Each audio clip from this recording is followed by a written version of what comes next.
E Tu estás aqui conosco neste momento. Então eu te peço, favorece-nos, Senhor. Ajuda-nos de tal forma que possamos, ó Deus, ultrapassar nossas dificuldades, nossos obstáculos, nossos limites, e pela graça e misericórdia do Senhor, de fato chegarmos à compreensão daquilo que o Senhor nos quer ensinar por meio da palavra escrita. Tudo vem de Ti, Senhor. Só o Senhor mesmo pode falar conosco por meio das Sagradas Escrituras. Por isso nós te suplicamos, fala conosco, Deus. Ensina-nos as Tuas verdades, Senhor. Isso tudo será para a glória, honra e louvor do Seu nome, em nome de Jesus. Amém? Por favor, se acomode no seu lugar. E dando seguimento de onde paramos na semana passada, lembrando que o apóstolo está conversando com os cristãos, que sabidamente viviam uma grande tribulação e grandes privações, mas o apóstolo Pedro, na direção e unção do Espírito Santo, ensina para eles o que o Espírito Santo também ensina para nós, nesse contexto. Ensina que, antes de tudo e de mais nada, é preciso focar nas coisas espirituais. Se nós insistirmos em focar e nos alimentar e nos concentrar apenas nas circunstâncias terrenas, temporárias, materiais, nós vamos ficar cada dia de um jeito. Porque a nossa vida cada dia está de um jeito. Tem dia que está tudo bem, tem dia que aparece uma grande tribulação, tem dia que é um mar calmo, tem dia que é mar revolto. A vida de todo mundo passa por essas intempéries. Ora por um problema numa área da vida, ora por um problema em outra área da vida, ora por problema nenhum na sua própria vida, mas problema na vida de outras pessoas que são caras e são importantes para você. De qualquer modo, a gente sabe que a vida ela é assim, ela é vivida nesse ambiente de, às vezes, serenidade, às vezes turbulência. Então, é lógico que nós vamos ter que estar atentos às questões da nossa vida, sejam elas favoráveis ou não, mas o que o apóstolo está ensinando é que aquilo que vai possuir a nossa mente, não podem ser essas coisas. Nós vamos ocupar a nossa mente com elas? Claro que vamos, porque é dessa forma que o Espírito Santo vai nos dar capacidade, sabedoria para encontrar o caminho de saída dos obstáculos que enfrentarmos. Mas é diferente quando eu te falo que essas coisas não possuirão a nossa mente. Nós vamos meditar sobre elas, refletir sobre elas, orar a respeito delas, mas nós não seremos prisioneiros delas. Elas não sugarão todas as nossas forças e alegrias. Por quê? Porque o que vai possuir a nossa mente serão as verdades espirituais da nossa vida em Cristo Jesus. Então, há essas duas situações. Existem as verdades terrenas que são variáveis, são mutáveis, são às vezes agradáveis, outras vezes desagradáveis, são às vezes leves, outras vezes penosas. As circunstâncias da vida física são assim. Mas as nossas circunstâncias espirituais, elas não oscilam dessa forma. Porque elas são construídas e sustentadas em cima do poder e da fidelidade do nosso Deus. Então, aquilo que o Senhor Deus está fazendo na nossa vida, está fazendo. A obra de Deus na nossa vida está em pleno andamento. E nós estamos na mais perfeita busca da presença de Deus para a nossa vida. Amém, meus irmãos? Obviamente, Pedro está falando com pessoas que não tinham nenhum questionamento, nenhuma dúvida, nenhuma indagação a respeito da autenticidade da Bíblia Sagrada, como sendo a palavra de Deus, a respeito da identidade de Jesus Cristo como o Filho de Deus enviado para salvar os homens, a respeito da identidade do próprio Deus como sendo o Criador e sustentador de todas as coisas, fora de quem não existe Deus de verdade, Ele é o único verdadeiro. Pedro está conversando com pessoas que elas não estavam ainda tentando resolver se criam ou não criam. Elas não estavam ainda no processo da definição, elas já haviam se definido, tanto é que se sujeitaram a perder tudo o que tinham, tão somente por sua lealdade àquilo em que criam, que são as verdades a respeito de Cristo, da palavra de Deus para a nossa vida. Então, essa demonstração deles dava condições ao apóstolo de dimensionar, medir a profundidade da convicção deles. Porque outros, no seu lugar, simplesmente desistiriam da fé, desistiriam de Cristo. Não eles desistiram de qualquer coisa, menos de Cristo. E isso poderia soar aos ouvidos de alguém naqueles tempos, e mesmo nos dias de hoje, como loucura ou fanatismo. Mas eles não eram movidos por isso, mas eles eram movidos por alguma coisa. Quando eles tinham essa ousadia, essa força, essa coragem de abdicar de coisas tão importantes para eles, tão somente pela lealdade a Cristo, para não negar a Cristo, a sua fé em Cristo, a sua convicção sobre as verdades divinas, eles eram movidos por alguma coisa. Não era fanatismo, não era loucura, mas era alguma coisa. Essa alguma coisa era a absoluta certeza na alma deles, das verdades a eles ensinadas por Cristo Jesus e pelos apóstolos. Existem pessoas que, quando ouvem ou participam de um culto evangélico, ouvem uma pregação evangélica, veem alguma diferença dos outros tipos de abordagem do texto bíblico e ficam, às vezes, emocionadas e ficam, às vezes, impressionadas, mas elas não conseguem ir ao ponto aonde isso tudo precisa chegar, que é a da absoluta convicção a respeito daquilo que ouvem, que aprendem, que entendem da palavra de Deus. Porque a palavra de Deus, ela nos dá uma noção da obra de Deus, da obra que Ele está fazendo na nossa vida agora, e da obra que Ele está garantindo que vai acontecer conosco lá no futuro eterno. Então, são verdades que, para os que creem, elas são inabaláveis. Há quem o tempo todo queira nos constranger, nos afrontar, colocando em dúvida as porções da Bíblia, para as quais nós não temos comprovação científica. E imaginam que, por nos encurralarem dessa forma, e de fato nós temos que admitir que não há como comprovar cientificamente isso, ou aquilo outro que a Bíblia diga, eles então poderão dizer assim: está vendo, te venci, matei sua fé, abalei sua confiança em Deus. Lê do engano. Porque nós não precisamos de confirmações científicas. Porque naquilo em que Deus não determinou que fosse cientificamente comprovado, Ele comprova numa voz profunda no fundo da nossa alma. E essa convicção nos basta. Essa fé convicta nas coisas que Deus nos fala, nos basta. Porque nós o conhecemos. Porque nós temos nos aproximado do Deus verdadeiro e nós temos tido a felicidade de conhecer a sua dignidade, a sua verdade e o seu poder, o alcance do seu poder. Então, quando as pessoas não entendem disto, elas realmente questionam, elas realmente ficam confusas. Ora creem de uma forma, ora creem de outra forma, e então elas não progridem na sua experiência com Deus. E elas nunca estarão prontas a gestos como esse. Elas nunca estarão prontas a testes como estes. Porque a convicção delas não desenvolve. Não desenvolve. Elas precisam de evidências o tempo todo. Elas precisam de argumentos o tempo todo. Elas requerem esclarecimentos o tempo todo. Elas não conseguem compreender que há uma porção dessa revelação que Deus faz de si mesmo, que só será totalmente desvendada ao nosso entendimento na eternidade. Então, por isso, nunca jamais a fé será dispensável na caminhada com Deus. Ela sempre será absolutamente necessária. Não é isso que o escritor aos Hebreus nos diz? Sem fé é absolutamente impossível agradar a Deus, se aproximar de Deus, se relacionar com Deus. Ela não é necessária só para aquele primeiro momento, quando nós nos despertamos e nos convertemos. Ela será necessária enquanto nós vivermos. Por quê?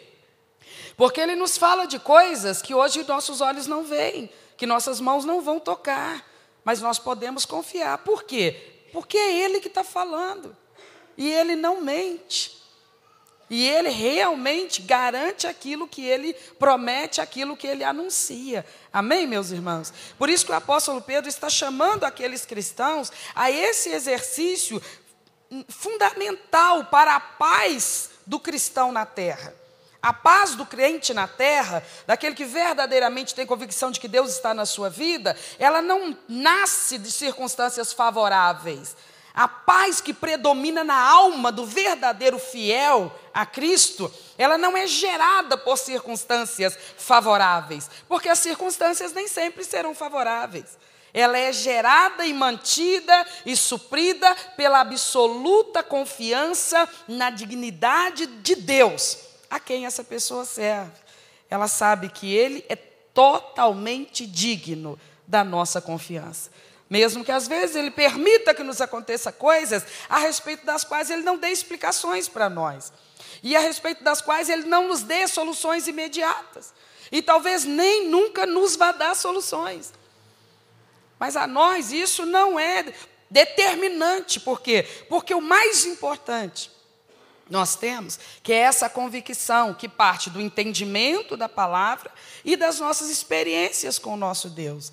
Nós temos orado e pedido ao Senhor, toda vez, meu Deus, que o Senhor usar alguém nesse altar para ministrar aquilo que é a Tua palavra, vem com a Tua presença também, para as pessoas que estiverem nos ouvindo, perceberem que isso não é coisa de um homem, não é coisa de uma mulher. De fato, o Senhor está visitando o seu povo e falando ao coração do seu povo. Porque mais do que nunca, meus irmãos, é importante que os cristãos tenham experiências suas com Deus, com a presença de Deus. Isso alimenta o temor a Ele na nossa alma e fortalece nossas convicções diante dEle. Então, se assim for, nós não vamos ser arrastados por conversas de pessoas que falam de coisas que não entendem. Não vamos ser jamais arrastados para a incredulidade, para a frieza espiritual, pelo discurso de pessoas que falam de coisas que elas não conhecem. Nós, pelo contrário, nós diremos como o apóstolo Paulo escrevendo aos Gálatas, daqui para frente, desse ponto para frente, ninguém consegue me inquietar mais, porque eu trago na minha vida as marcas do Senhor Jesus.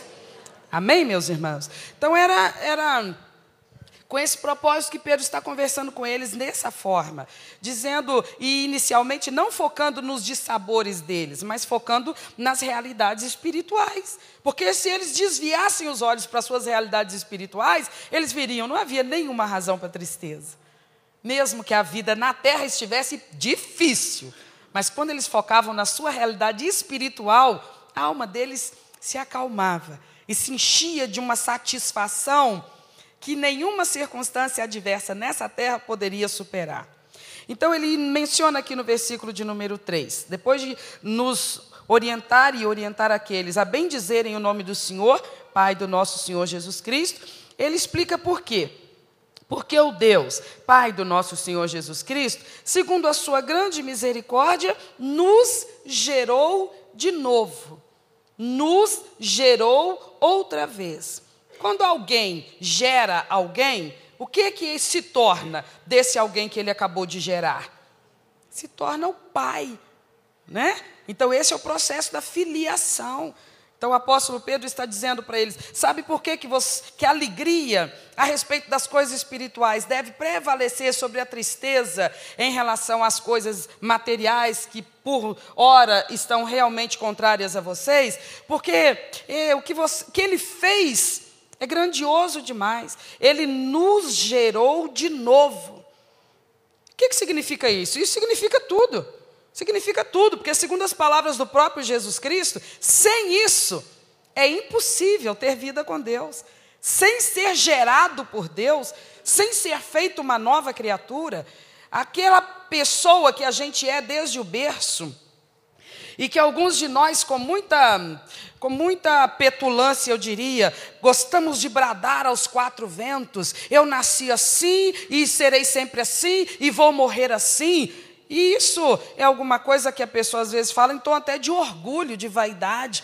Mas, na verdade, o que nós éramos ou somos antes dessa regeneração não é alguma coisa que deveria nos envaidecer, é alguma coisa que deveria nos envergonhar.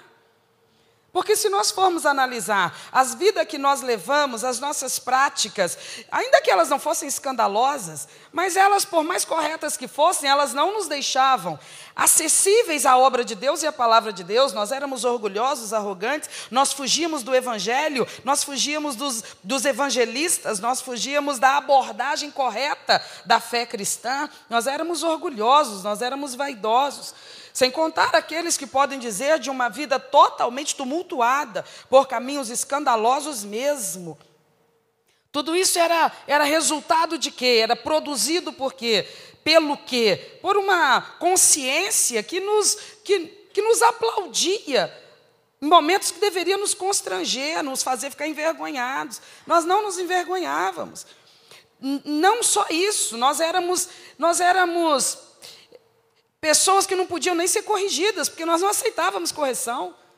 Nós não aceitávamos que as pessoas viessem, fossem cônjuge, fossem os pais, fosse um patrão, fosse uma pessoa de bem que desejasse o nosso bem, viesse pontuar para nós aonde nós estávamos errando, que aquele caminho era perverso, era perigoso, era de um fim trágico. Nós não dávamos ouvidos, nós éramos extremamente arrogantes. E esse é o velho homem, essa é a velha criatura, esse é o homem in natura, sabe? A natureza com a qual nós nascemos, ela é desse jeito. Ela é arrogante, ela é autossuficiente, ela é incorrigível. Então, por isso que Jesus falou, quando conversa com Nicodemos em João 3,3, precisa a gente abrir? Então, vamos abrir para ler, o que está escrito lá? Uma conversa muito intensa que ele tem com uma única pessoa. Ele diz essas verdades que depois os apóstolos vão explicar com mais detalhes. Ele diz no capítulo 3 do Evangelho de João, o evangelista registra as palavras do Senhor, e no versículo 3 ele diz assim: Jesus respondeu e disse a Nicodemos: na verdade, eu te digo, aquele que não nascer de novo, não pode ver o reino de Deus. Por favor, olhe para mim. Você sabe o que está dito em João 3,16? Isso aí a gente não precisa abrir, né? Então fala para mim.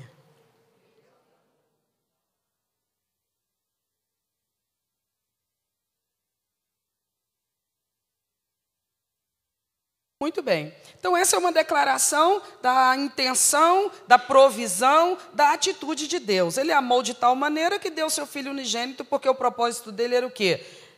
Salvar quantos? Todos. Esse era o desejo dele, esse era o propósito dele. Quem disse isso foi o próprio Jesus, na mesma conversa que está tendo com Nicodemos. Só que instantes antes, ele diz isso que nós acabamos de ler no versículo 3. Ele diz que se não nascer de novo, não vai entrar no reino dos céus. Meu Deus, mas o Senhor ama tanto o mundo, o Senhor é capaz até de deixar o seu único filho se tornar homem e passar pelo que passou naqueles 33 anos, além de tudo morrer da forma como morreu, tudo isso pelo teu grande amor para com o ser humano. Agora, se uma pessoa ela se volta então para o Evangelho, que de alguma forma ela consegue ouvir e receber alguma porção pelo menos, e ela diz assim: eu até vou, mas eu não vou mudar não, eu sou assim e vou morrer assim. Então o Senhor, que ama tanto essa pessoa e não quer que ela se perca, mas que ela tenha a vida eterna, o Senhor vai permitir que ainda assim ela se perca? Olha, o Senhor está vendo, é uma pessoa difícil, tem gente de todas as formas à face da terra. Tem pessoas, meu Pai, que a gente vai falar desse evangelho para elas, elas vão ter tanta humildade, tanta simplicidade, elas têm uma alma tão dócil, que elas vão dizer assim: eis aqui teu servo, Senhor, cumpra na minha vida segundo a tua vontade. Mas algumas, Senhor, vão ser tão, sabe, de temperamento tão difícil, gente assim tão dura de coração. Ainda assim o Senhor ama essas pessoas, ainda assim o Senhor quer que elas sejam salvas e não pereçam eternamente. Mas elas são irredutíveis, elas são incorrigíveis, e elas vão chegar e já vão logo declarar: não me importunem. Não me importune, não aperta comigo, porque se quiser é do meu jeito. Eu nasci assim, eu vou morrer assim, nada vai me mudar. Ninguém me muda. Como é que faz com esse Senhor Jesus? O Senhor não ama e não quer que ele seja salvo? O Senhor Jesus simplesmente dirá o que a Nicodemos ele disse: necessário vos é nascer de novo. Quem não nascer de novo não entrará no reino dos céus. Isso significa o quê, meu Senhor? A pessoa não, ela foi à frente, disse que aceitou a Cristo, recebeu a Cristo, comprometeu com Cristo, ela fez o curso do batismo, ela desceu as águas do batismo, ela frequenta regularmente a igreja, ela só não aceita a mudança. Jesus vai dizer, ela cumpriu um ritual, mas ela passou o carro na frente dos bois, ela fez as coisas secundárias, a primordial ela não fez, ela não entregou o seu coração. Ela não entregou de verdade a sua alma. ela ainda acredita que a sabedoria dela prevalece sobre a sabedoria de Deus. Ela não se rendeu. Ela não abriu a mente e o coração para o verdadeiro evangelho. Quando o Senhor Jesus diz, necessário vos é nascer de novo, é porque quem nos leva à condenação não é o diabo, não é o mundo, é a gente mesmo. Porque o diabo e o mundo só têm acesso à nossa vida por meio das brechas que estão nas nossas vidas. A nossa arrogância, a nossa vaidade, a nossa ignorância, os nossos vícios.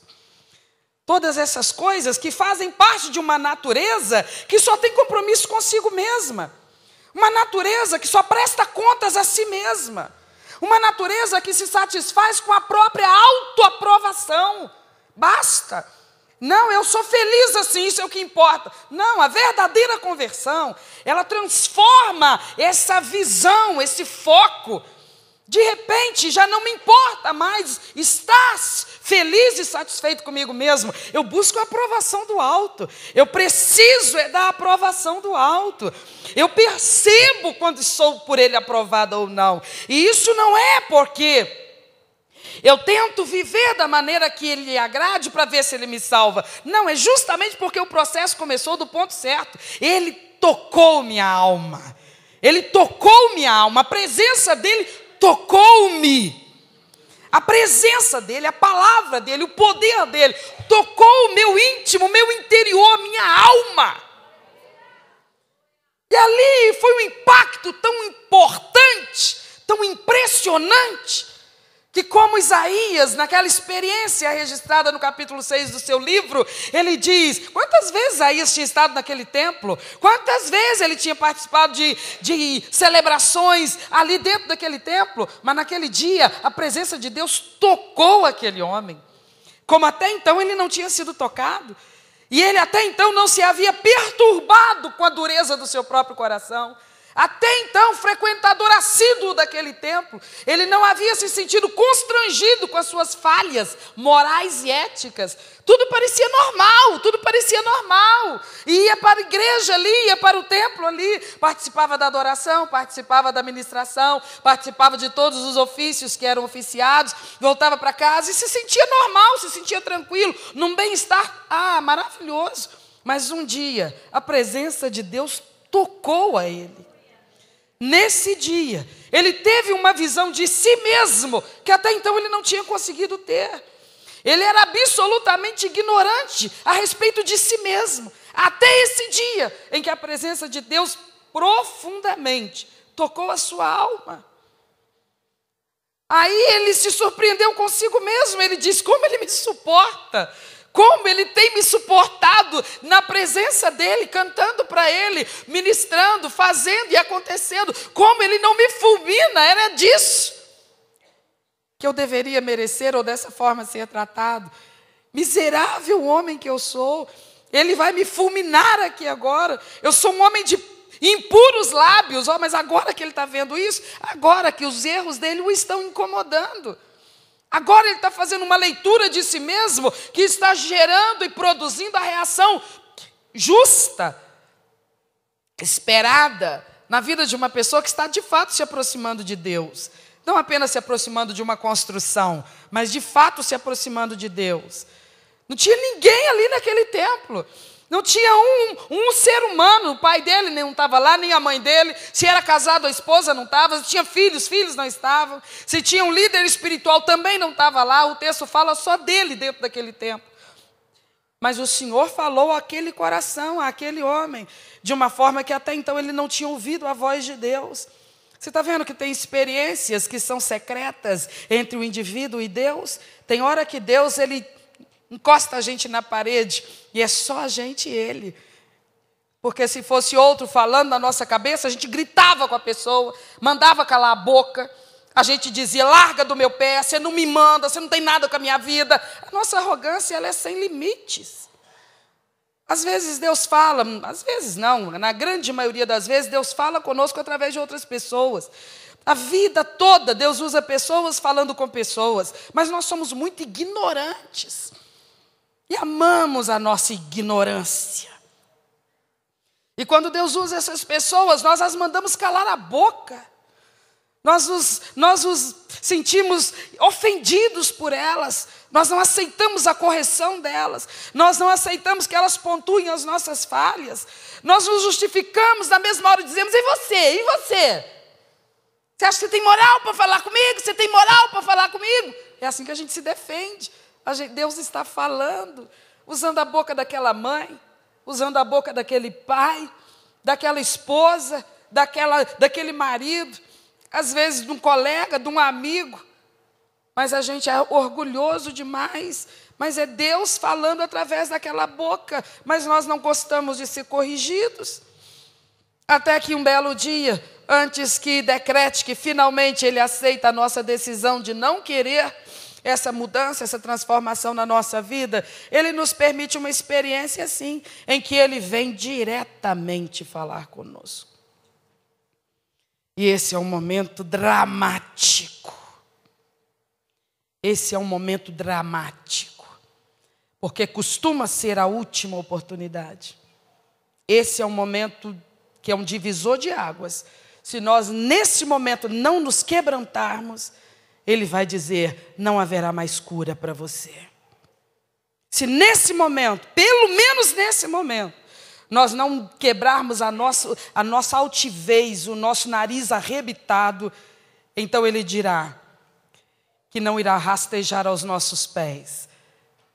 Como diz o Salomão no livro de Provérbios: aquele que muitas vezes advertido não se corrige, será quebrantado rapidamente, sem que haja cura.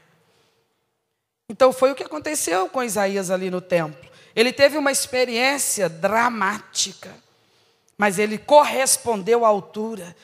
Ele se quebrantou diante do Senhor, ele se humilhou diante de Deus.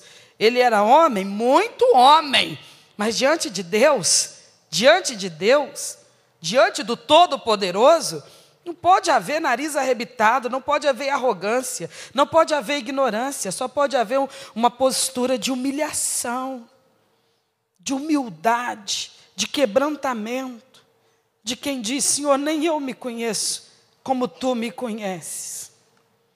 Senhor, Tu não poderias ser julgado, Tu não poderias ser acusado, se tivesse para comigo tão somente desprezo, porque comparado com as Tuas maravilhas, eu sou desprezível. No entanto, o Senhor se aproxima de mim, não para me fulminar, mas para me resgatar. E o que faço eu com uma demonstração dessas? Que resposta dou eu a uma bondade generosa dessas? Eu vou manter a dureza do meu coração? Não. O Senhor ama o mundo de tal maneira que envia Teu Filho para que esse mundo não pereça, mas tenha vida eterna. E o Senhor, para que isso se suceda, requer de mim que eu deixe de ser a pessoa arrogante, ignorante, de duro coração que eu tenho sido. Pois então eu darei esta resposta. À Tua demonstração de graça e de misericórdia, eu darei esta resposta. Eu quero abrir para Ti o meu coração. Eu quero deixar de ser o que tenho sido, arrogante, vaidoso, ignorante, incorrigível. Porque Ele nos ama, apesar de todos esses predicados que nós temos. Mas Ele não nos quer manter desta forma. Porque a nossa arrogância, ignorância e sermos incorrigíveis atrapalhou toda a nossa vida.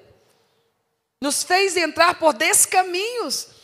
Fizemos escolhas que não deveríamos ter feito na vida. Fomos por caminhos perigosíssimos na vida. Expusemos a nossa reputação. Expusemos a nossa estrutura familiar. Expusemos a nossa saúde.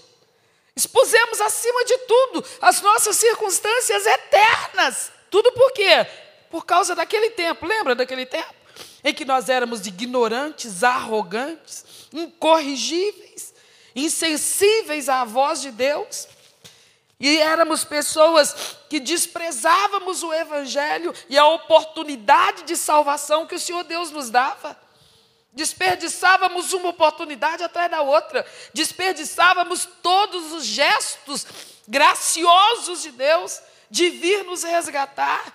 Nós éramos caso perdido para quem quer que tentasse nos transformar. mas Ele manteve a sua misericórdia para conosco. Não é isso que Pedro está dizendo?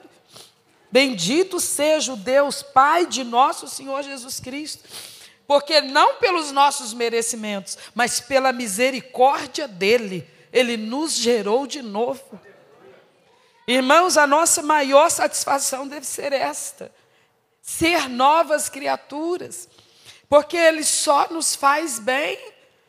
Hoje nós olhamos para o que fomos e nós nos envergonhamos. Alguém pode dizer isso junto comigo? Nós nos envergonhamos do que nós éramos, de como nós tratávamos as pessoas. Era vergonhoso. Mas eu te pergunto, naquele tempo nós nos envergonhávamos? Não, nós achávamos que estávamos corretíssimos.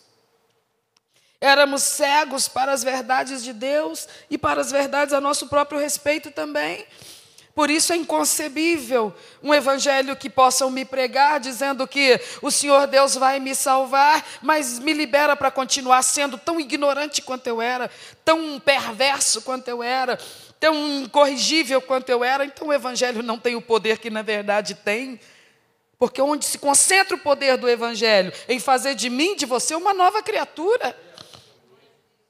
Qual que é o grande desafio que as pessoas fazem aos ouvidos daqueles que regularmente frequentam a igreja? Eles dizem sempre assim: mas o que está adiantando você ir na igreja? Você já ouviu alguém falar isso com você? Como é que a gente se sente quando as pessoas falam isso? A gente fica nervoso, a gente fica bravo. Mas não deveríamos, eles estão certos. Eles estão mais do que certos. Todo o tempo que nós passamos ouvindo a palavra, adorando, frequentando a casa do Senhor, tem que se traduzir em transformação. Eles estão certos. Não que devam requerer de nós perfeição, porque isso nós não temos condições de oferecer, nem a eles e nem a Deus. Para que cheguemos a esse nível, Ele terá que nos transformar em corpos glorificados, para então nos levar para o ambiente perfeito, que é os céus. Mas não estão errados. Quando a sociedade olha para nós que carregamos uma Bíblia na mão, ou no bolso agora, né? Tudo bem. Mas abrimos a nossa boca onde quer que perguntem: você tem uma religião? E a gente diz: eu adoro a Deus. E perguntam para nós, qual que é a sua profissão de fé? E nós dizemos: eu pertenço a Jesus Cristo. Quando nós abrimos a nossa boca na sociedade e dizemos isso, é justo que eles requeiram de nós uma atitude diferenciada. É claro, é o mais sensato, é o mais coerente a se esperar que a nosso proceder confirme a nossa declaração verbal, porque o evangelho é poderoso demais para fazer isso que é requerido para se ter acesso ao reino dos céus. Necessário vos é nascer de novo. Mas Jesus, o Senhor mesmo não vai dizer daqui a pouquinho que o Pai amou o mundo de tal maneira e não quer que ninguém se perca, por isso deu o seu Filho? Pois é, mas existem requisitos que Ele vai requerer. Tem que abrir o coração para nascer de novo. Ah não, mas isso aí eu já resolvi, eu não estou na igreja. Isso não é decisivamente uma prova de que de fato nós nascemos de novo. Essa evidência precisa ser colocada e expandida no nosso dia a dia. Nós ainda não chegamos à plenitude dessa experiência de sermos novas criaturas. Nós ainda não chegamos, nós podemos ainda chegar em muito longe do ponto onde nós estamos hoje.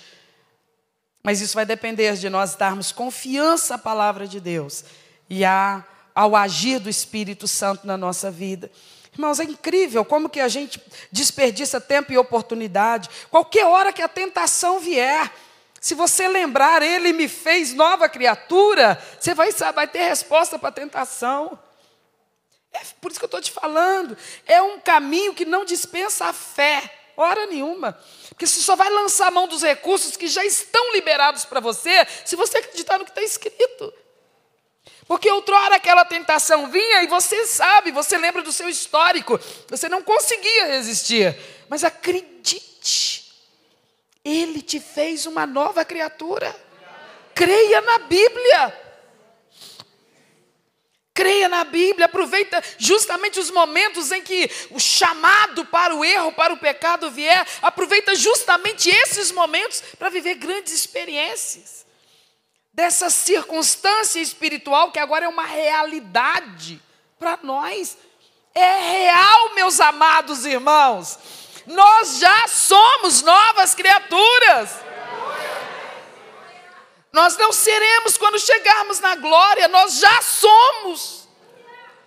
Eu já posso resistir ao diabo, eu já posso resistir ao mundo, eu já posso resistir ao pecado, eu já posso. Você já pode. Só que isso não é automático. Eu preciso me apropriar. Eu preciso acreditar na palavra para me apropriar do que ela está me dizendo. Aí vai se cumprir na nossa vida aquilo que diz a palavra do Senhor Jesus. Conhecereis a verdade? Total liberdade e total libertação. Porque nós nunca mais estaremos em transe diante das ilusões e mentiras de Satanás, do mundo e da nossa própria natureza. Agora nós temos a verdade. Tudo nós trazemos para comparar com a verdade, que é a Bíblia. Tudo que nos é proposto, nós não temos pressa. Não, mas você tem que dar uma resposta agora, você tem que dar uma resposta agora. Não, você tem que te dar uma resposta agora, então me esquece, parte para outro. Porque eu só vou te dar essa resposta depois de eu comparar o que você está me propondo com o ensinamento bíblico. Nossa, tu virou fanático. Não, eu nasci de novo. Eu sou nova criatura. Esse mundo não me engana mais. As coisas que são aparentemente tão prazerosas, na verdade são celas douradas, mas são celas, são cárceres. Eu nasci para ser livre. Eu nasci para ser livre. Eu não vou ser enjaulado nunca mais. São verdades, são realidades. Pedro está conversando com os cristãos e dizendo assim: vocês têm duas realidades, resolvem qual vocês vão focar. Uma é a terrena. A terrena varia. Tem dia que chove, tem dia que faz sol, tem dia que você ri, tem dia que você chora. A terrena é assim. Às vezes ela é leve, às vezes ela é pesada, às vezes ela te ajuda, às vezes ela te esmaga. A terrena é assim. E como a irmã dizia aqui na ministração do louvor, na vida do crente também, que Jesus não disse que o mundo seria mar de rosa, só porque nos convertemos e cremos nele. Pelo contrário, ele disse: perseguiram muito a mim que sou o Senhor, quanto mais perseguirão a vós. O mundo é um lugar de aflições, ele deixou isso bem claro. Mas existe essa outra realidade. A outra realidade é fato. Nós temos possessões ou posses espirituais que não nos serão tiradas. O que Jesus falou no Sermão do Monte? Não ajunteis tesouros na terra, onde a traça corrói, a ferrugem corrói e os ladrões roubam e minam. Mas acumuleis tesouros nos céus, porque lá não tem perigo de perder. O que é espiritual você não vai perder. O que é espiritual está garantido para você. Se de fato você se abriu para o Evangelho. Porque tem gente que ainda não, embora já esteja frequentando o meio evangélico há quase 5 anos, há quase 10 anos, mas ainda não se rendeu totalmente. Totalmente não. Por isso fica nesse sofrimento, fica nesse impasse, fica nesse dilema. Mundo, igreja, Bíblia ou filosofias? Para que lado eu vou? Ora pende mais para um lado, ora pende mais para o outro. Desgastante isso. Desperdício de oportunidades. Porque cada culto é uma porta que se abre para que nós tenhamos uma experiência, vivamos uma experiência com Deus que concretize dentro de nós essas posses espirituais, esses valores espirituais que já estão garantidos para nós. No prospecto de Deus, ninguém precisa dar 10 passos para frente e 12 para trás. Na projeção divina, ninguém precisa se converter e ficar só 2 anos e depois desviar. Não existe no projeção divina esse modelo. Porque na projeção divina, A vereda do justo é como a luz da aurora, que vai brilhando mais, vai brilhando mais, vai brilhando mais, até ser dia perfeito. Então o apóstolo está dizendo, resolve em que você vai focar a sua atenção. É nas circunstâncias temporais que às vezes te agradam e às vezes judiam de você? Ou você vai ser sensato e sábio de focar na sua estrutura espiritual, que não é uma ilusão, não é conto de fada, é realidade. Você está incluído no reino, você está inserido no reino, você nasceu de novo, você foi gerado outra vez. Quando o evangelista João escreve o seu evangelho, lá no capítulo 1, versículo 12, ele diz um texto importantíssimo da Bíblia. Ele diz, mas a todos quantos o receberam, deu-lhes o poder de serem feitos e chamados filhos de Deus, porque creem no seu nome. No nome de quem? De Jesus Cristo. O detalhe é que essa não é uma fé, sabe, que não gera nada, que não produza nada. Isso não é uma fé que signifique meramente confiança. É uma fé que significa convicção. Mas a todos quantos têm convicção de que eu recebi Ele, eu tenho uma experiência com Deus. Pode vir colegas da faculdade, pode vir colegas do colégio, pode vir colegas do trabalho, pode vir parente, amigos de longa data e tentar te encurralar e te fazer desistir. Você diz, eu não posso negar a verdade. Eu não posso negar. Agora eu sei quem Ele é. Você está tentando me convencer que eu estou indo em conversa de homens. Você acredita assim. E eu até entendo que você acredite assim. Porque você está falando há 2 horas de um assunto sobre o qual você não sabe nada. Então você cria um monte de explicações que satisfazem o seu raciocínio. Porque você não sabe nada. Você está fazendo um juízo de valor de coisa que você não conhece. Então você se dá o direito de pensar sobre aquilo, o que mais te agrada. Mas eu não, a minha circunstância é outra. Eu sei do que eu estou falando. Ele está na minha vida. De fato, Ele recebeu a minha vida. Eu agora sou filho de Deus. E no mundo espiritual, eu sou chamado de filho de Deus. Eu sou conhecido como um filho de Deus. Amém, meus irmãos?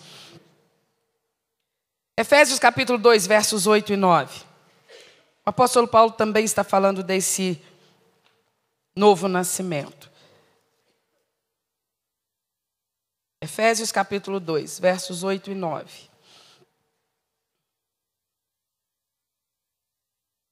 Diz assim, porque pela graça sois salvos. Isso não vem de vós, é dom de Deus. O 9, não vem das obras, para que ninguém se glorie. Então, o que ele está dizendo aqui? Ele está dizendo que esse novo nascimento, ninguém gera em si mesmo, ninguém produz em si mesmo. É o Senhor Deus que faz isso na nossa vida. Olhe para mim, por favor. Por isso, meus queridos irmãos, nós precisamos abrir o nosso coração para entender. É hora, de fato, de conhecer o Deus que nós servimos. Às vezes a pessoa fica assim, fazendo uma força para ser crente, mas fazendo uma força para permanecer, mas fazendo uma força para não desistir, mas fazendo um esforço para ver se não volta para o mundo. Não é assim que é para funcionar. Não é pela nossa força. O que Ele espera de nós é que a gente se entregue a Ele. Paulo está dizendo, esse novo nascimento não é pelas próprias obras, mas é pelo agir dEle na sua vida. É Deus que vai produzir na sua vida as experiências que você necessita para que enraize na presença do Senhor. É o processo espiritual. Tudo bem, tem uma função intelectual, porque nós temos que entender o projeto de Deus, entender a dinâmica de Deus, entender o modus operandi dEle, entender o que Ele requer de nós, tudo bem. Mas não se engane. É uma experiência com Deus, não é com homens. Não é com homens. Não é com lideranças diante de nós e nem é com nós mesmos. É uma experiência com Deus. E essa experiência com Deus não é só no primeiro passo. É uma experiência que precisa ir se aprofundando, se alargando ao longo da nossa caminhada com Ele. Jesus falou naquele sermão que está descrito no capítulo 10 de João, ele diz que Ele é o nosso pastor. E Ele diz que Ele tem para nos dar vida, mas Ele falou qual que é a qualidade dessa vida. É uma vida abundante. Isso a gente não gera na gente mesmo. Isso é do agir de Deus lá no profundo do nosso ser. Ser espiritual, meus queridos, é alguma coisa que ultrapassa atitudes tidas como espirituais. É realmente ter um coração acessível ao doce Espírito de Deus. A pessoa e o ministério do Espírito Santo é absolutamente indispensável na vida do que é nascido de novo. Eu acredito que eu nasci de novo, mas olha como é que é a minha vida, olha que fraqueza, olha que desânimo, olha que situação dramática, ora na igreja, ora no mundo. Não é uma experiência, é uma vida inteira agora, no altar, rendido no altar. Não é um dia, não é um culto, não é uma pregação, não é uma vigília, não é um congresso, não é um momento. É uma vida.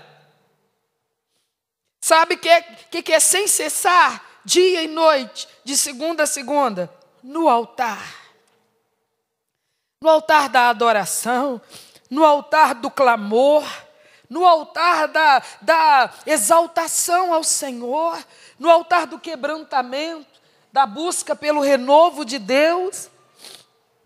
Então Paulo está dizendo, é uma obra que ele começa e ele dá seguimento, tem que ser ele. Porque o novo nascimento te leva a quê? A uma nova vida. E como se vive essa nova vida, meu Deus? Não, o Senhor já fez o principal, o Senhor já fez eu nascer de novo. Agora deixa que o resto eu tomo conta. Não é assim. É tudo ele agora. Agora é tudo ele. Tudo ele, tudo ele. O tempo todo, tudo ele. É Ele nos conduzindo, é Ele nos alertando, é Ele nos restaurando, é Ele nos renovando. A vida de um homem com Deus nessa terra, ela só é possível na mais íntima comunhão com o Espírito Santo de Jesus Cristo.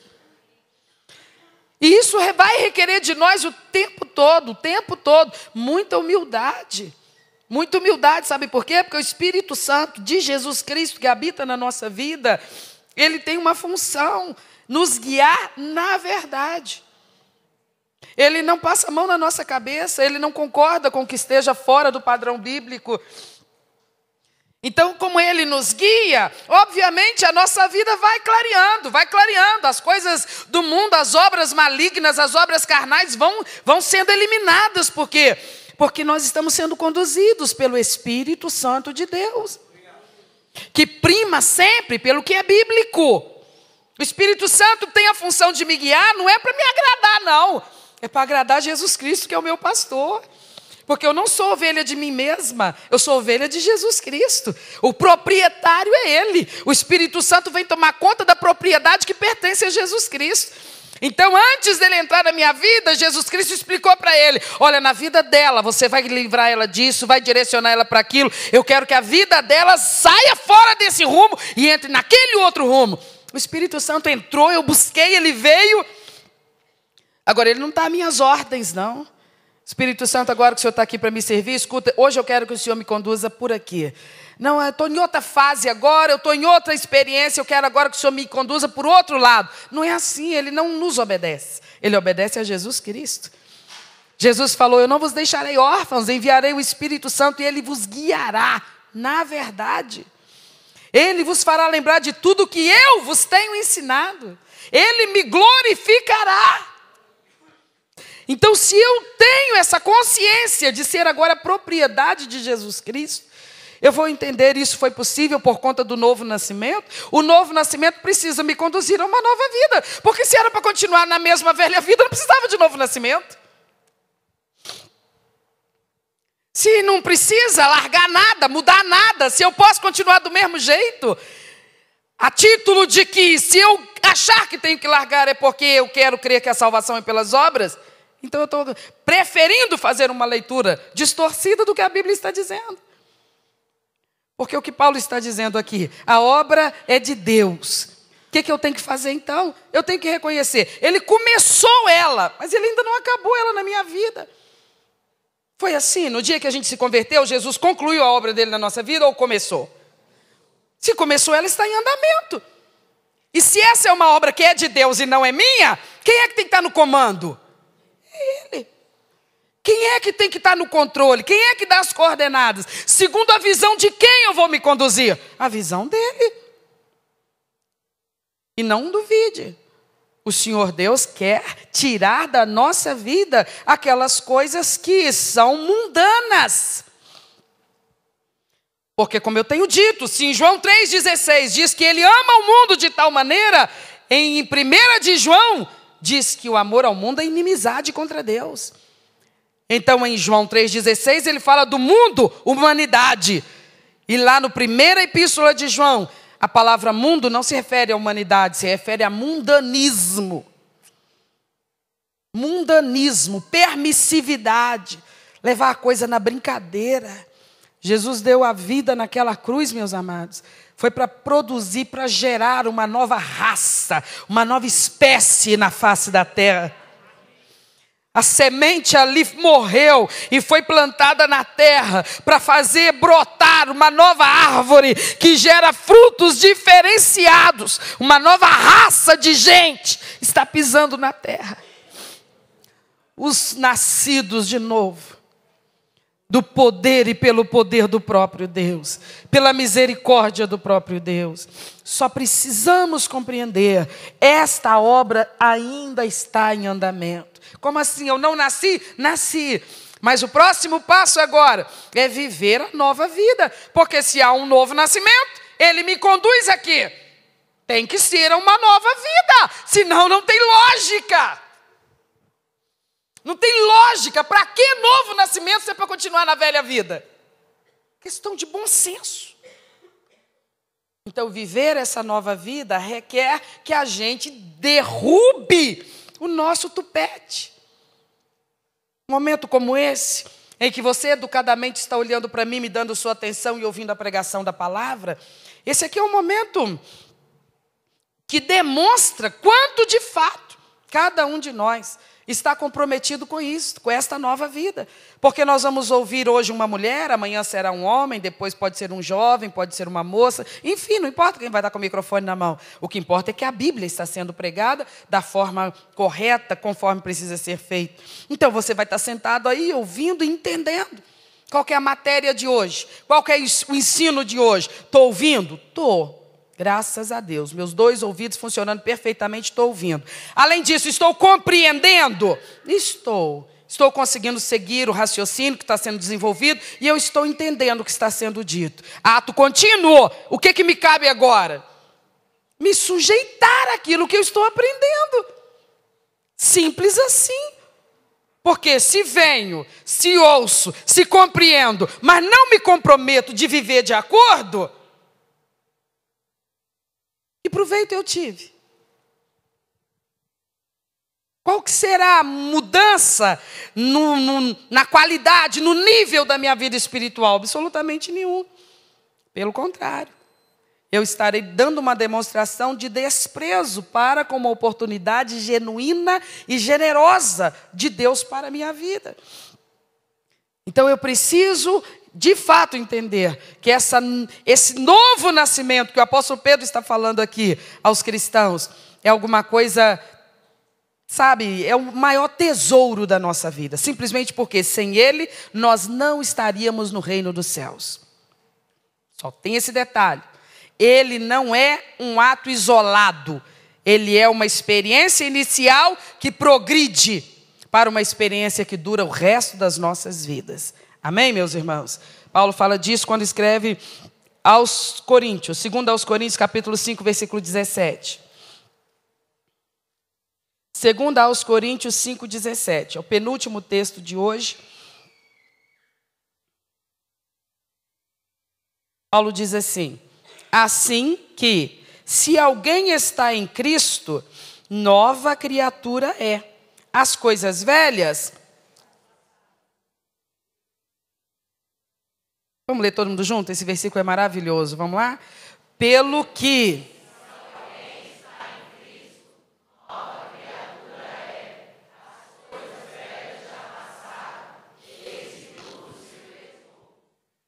Olha só, ele usa o primeiro verbo, ele diz assim: se alguém está em Cristo. Esse primeiro verbo ele coloca no presente contínuo. Eu estou em Cristo. Eu não estive em Cristo no dia que eu me converti, eu estou em Cristo. Passou um ano, eu estou em Cristo. Domingo da ceia, eu estou em Cristo. No meio do mês, eu estou em Cristo. Qualquer dia da semana, eu estou em Cristo. Porque eu estou em Cristo e jamais isso se altera, as coisas velhas... Agora, ele coloca todos os demais verbos no passado. As coisas velhas passaram. As coisas velhas passaram.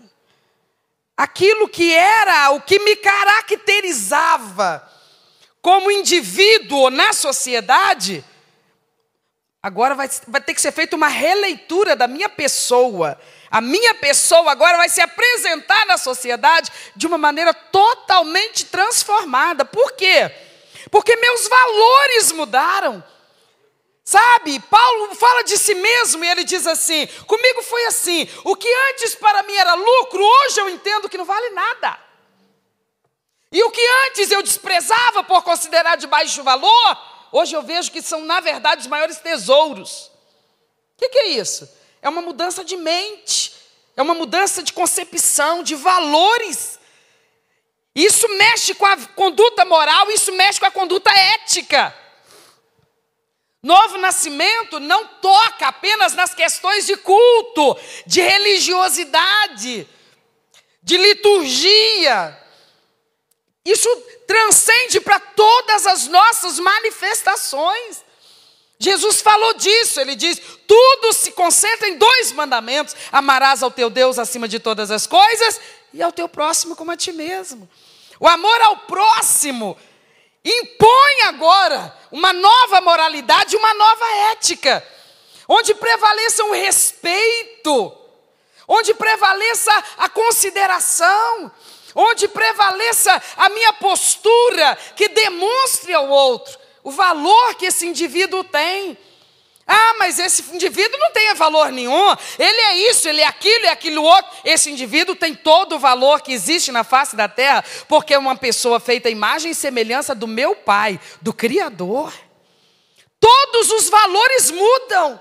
Alguém dirá assim: ora, mas antes você se acabava na mesa de um bar, por que não está mais aqui? Teu pastor te proíbe? E esse que é um novo nascido e que está em Cristo, ele diz: não, ninguém arrancou isso de mim na unha, na força, não. Eu hoje olho para isso aí e eu me envergonho do tempo que eu gastei numa mesa como essa, e de quanto dinheiro foi embora, e quando eu podia estar, sabe, suprindo a minha casa, sustentando a minha família. Eu agi como uma pessoa insensata, louca, maluca, mas hoje, quando Jesus entrou na minha vida, ele me fez enxergar essa mesa do jeito que ele enxerga. Agora eu penso igual Jesus Cristo sobre isso aí. Sabe por que eu não estou aí mais? Porque agora eu estou aprendendo a pensar do jeito que Jesus pensa. Eu estou aprendendo a gostar do que Jesus gosta. Eu estou aprendendo a não gostar do que Jesus não gosta. Porque a gente anda junto o tempo todo. A gente anda junto o tempo todo. Então eu estou aprendendo a conhecer Ele. E quando Ele me diz que não gosta de uma coisa, não é por implicância, não. Ele tem motivos justos e argumentação lógica para não aprovar isso ou aquilo. E eu estou aprendendo a pensar como Cristo. Não é isso que Paulo dirá? Que nós temos a mente de Cristo. O que significa isso? Fazemos agora juízo de valor das coisas conforme Jesus Cristo faz juízo de valor das coisas. Por isso que anteriormente valorizávamos grandemente algo e hoje desprezamos isso. Como? Por quê? Porque houve uma transformação na nossa maneira de raciocinar. Por isso que tem gente que, não entendendo o processo, diz que nós sofremos lavagem cerebral. É a expressão mais fácil que vem à mente dessas pessoas. Mas não é nada disso. Está o acesso de todo mundo. A sagrada palavra de Deus. Se estudarmos, nós vamos entender a sabedoria divina. A sabedoria divina. que prestigia o que realmente tem valor nessa terra. Por exemplo, uma das coisas que ele mais prestigia se chama família. Família. E todos os princípios que mantêm uma família em ordem, Jesus dá grande valor a isso. O que acontece comigo quando eu nasço de novo e ando com Jesus? Eu também aprendo a dar outro valor à família. Eu também aprendo a me conduzir dentro de casa, de acordo com os princípios bíblicos, para que a minha família não desmorone. Então o apóstolo Paulo está dizendo, alguém está em Cristo. Então você não apenas nasceu de novo um dia, no dia que levantou sua mão, ou no dia que desceu as águas e pronto, acabou. Não, eu nasci de novo para estar em Cristo. Eu nasci de novo e não me ausento, eu estou em Cristo. Por isso eu sou uma nova criatura. Como nova criatura, as coisas da velha criatura passaram. Ah, meus amigos não entendem, meus colegas riem de mim. Eles falam, como assim? Você era o que mais entornava na mesa, como assim? E você diz, passou. Como assim? Você era o que mais escarnecia de todo mundo. Agora você, como assim? Você diz, passou. Passou. Está passando. Outras coisas ainda vão passar. Ainda tem coisa para passar. Tem ou não tem? Diga para elas, vocês vão passar. Porque eu estou em Cristo. Eu não nasci de novo para morrer daí a pouquinho, não. Eu nasci de novo para eternamente viver com Cristo. O que é que está me rodeando e falando que vai entrar na minha vida? Pois eu falo em nome de Jesus, passa! Que nem você fala com cachorro vira-lata. Ordene, você é nascido de novo. Atitudes, irmãos, atitudes de quem é nascido de novo. A gente não pode se deixar arrastar, não. Se aprume. Tenha postura de quem nasceu de novo e está em Cristo Jesus. Não seja frouxo diante das tentações. Elas vêm para todo mundo. Sabe como é que a gente faz? Olha ela dentro dos olhos e diz, você não entendeu o meu não? Pois eu digo de novo, passa. Na minha vida não te cabe. Eu quero é Deus. Eu quero essa nova vida que Ele tem para mim. Zombam de mim. Zombam de mim. Tô nem aí. Eu quero é Deus. Eu quero Ele. Eu quero Ele. A minha alma se apegou a Ele. Eu não saberia mais viver sem Ele. Não é verdade, meus irmãos? Solta a gente nesse mundo louco aí. O que nós vamos fazer toda sexta-feira à noite? Hein? Nós não vamos caçar forró nenhum, não. A gente não sabe mais. Não cabe mais a gente nesses lugares, nessas práticas. Quem não sabe do que a gente está falando, acha que nós somos oprimidos e ameaçados. Se você for, você vai queimar nos quintos dos infernos. Não é nada disso, não. É porque essas coisas passaram. Mas Ele tirou de uma tal forma. Mas Satanás é astuto e ordinário. Ele tenta colocar outras coisas. Por isso eu e você precisamos ter postura. E estar em Cristo. E ser firme. Não tem quantidade de firmeza que você possa achar que é exagerado. Não, seja firme. Quando a tentação vier, simplesmente diga para ela, você nem vai ter o trabalho de entrar. Já passa de uma vez. Vai passando, vai passando. Porque aqui agora só as obras de Deus na minha vida. Eu não sou lata de lixo para Satanás julgar tudo quanto é imundícia na minha vida. Eu sou feito à imagem e semelhança do Criador. Eu vou morar no céu um dia, meu filho. Eu quero mais, eu quero mais. Para você uma garrafa te satisfaz? Eu não, eu quero mais. Eu quero as coisas divinas e eternas. Fica de pé, nós vamos orar. Aleluia. Feche os seus olhos, feche os seus olhos. Entra no Espírito. Esteja no Espírito. Esteja adorando, esteja orando agora. Você já nasceu de novo? Tem que providenciar agora para estar em Cristo. Estar em Cristo. Providencie isso. Isso aí é individual. Providencie isso. Tenha seus projetos. Tenha suas madrugadas com Deus. Tenha seus jejuns mensais. Tenha suas declarações de amor a Ele. Tenha seus projetos. Adquira uma estratégia. Mas busca a face do Senhor. Esteja em Cristo, esteja em Cristo. Foca na sua condição espiritual. Porque a material, a terrena, dessa aí Deus toma conta. E hoje está para cima, amanhã está para baixo, não importa. O que importa é que nós estamos seguros em Cristo Jesus. Os benefícios eternos estão garantidos. Tesouros que não podem ser subtraídos de nós. Mas temos que ficar em Cristo, meus queridos. Em Cristo, meus amados. Firmes e fortes. E fazendo com que toda a tentação do inferno passe longe de nós. Passe longe de nós. Porque nós já nascemos de novo. Nós já somos novas criaturas. Nós já gostamos das coisas celestiais. Nós já aprendemos a gostar das coisas divinas na nossa vida. Ore e busque a presença do Espírito Santo. Dá liberdade ao Espírito Santo. Você precisa ser cheio do Espírito Santo. Você precisa ser batizado com o Espírito Santo. Você precisa desse poder na sua vida. O crente necessita disso. Deixa Ele visitar você. Deixa Ele tocar você. Deixa a glória dEle alegrar a tua alma. Vem, amado, vem, Espírito de Deus. Toca, Espírito, sopra, Espírito. Enche, Espírito Santo. Tua igreja, teu povo, teus filhos, Senhor. Dá-nos a tua presença, inunda a nossa alma, Senhor. Aleluia. Aleluia. Tu és maravilhoso, Pai. Pela sua misericórdia, o Senhor nos gerou de novo. Aleluia! Para onde eu vou, eu sou o caminho, a verdade, a vida. Toma posse do que é teu, Senhor. Toma posse desses vasos separados.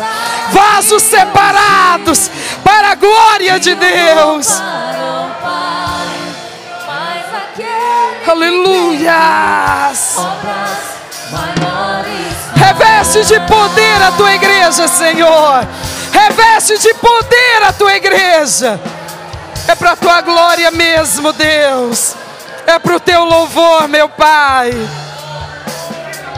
Aleluia. Fortalece-nos, Senhor. Fortalece-nos para permanecer. Permanecer em obediência. Permanecer em santidade, Senhor. Aleluia.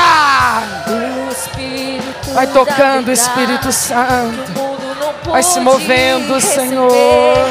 Mas eu vos darei em vós, estará em vós para sempre. Aleluia. Aquele que tem os meus mandamentos. Aleluia. Nós te amamos, Deus. Nós te amamos, Deus. Isso eu quero me amar. Aleluia. Amado por meu Pai. Aleluia. Amarei e me manifestarei. Então vem. Então vem. Então vem, Senhor. Então vem, Senhor.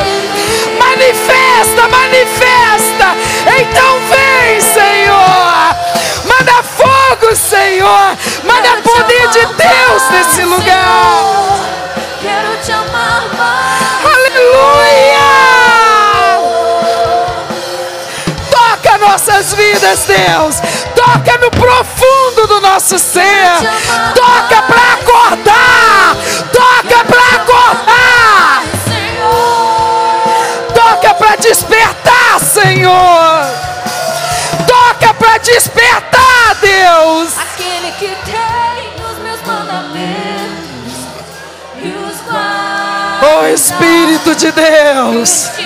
Espírito da verdade. Espírito de poder. E se alguém me amar, ser amado por meu Pai, eu também amarei e me manifestarei. Oh, poder de Deus, toma o que é teu, Senhor. Toma posse do que é teu, Senhor. Toma posse do que te pertence, Senhor. Nós queremos nos entregar totalmente a Ti, Senhor. Aleluias, aleluia. Nós somos Teus, Jesus. Nossa vida a Teu dispor, Senhor. Aleluia. Poderoso Deus. Aleluia. Acorda a Tua igreja, Jesus. Acorda a Tua igreja, Senhor. Acorda os que estão dormindo, meu Pai. Desperta-nos para um novo tempo, para uma nova intensidade na nossa vida com o Senhor, na nossa adoração, na nossa obediência, na nossa dedicação ao Senhor. Sopra neste lugar, Espírito Santo. Sopra Teu fôlego nesse lugar. Enche corações aqui, Senhor. Vasos separados para o ministério. Vasos separados para o ministério, meu Pai. Para ganhar almas, Senhor. Para ganhar almas, Senhor.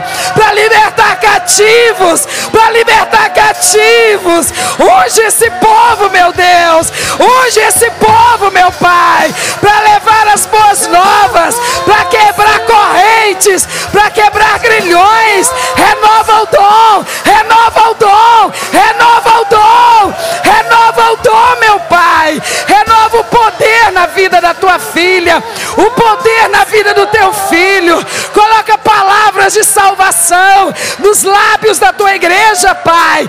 Faz de nós ganhadores de almas, ganhadores de almas, ganhadores de almas, Pai. Usa a nossa vida. Somos do Senhor. Nós somos totalmente Teus, Senhor.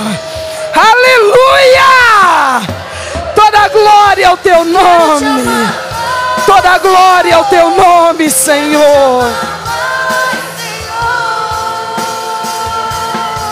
Aleluias! Glória a Deus.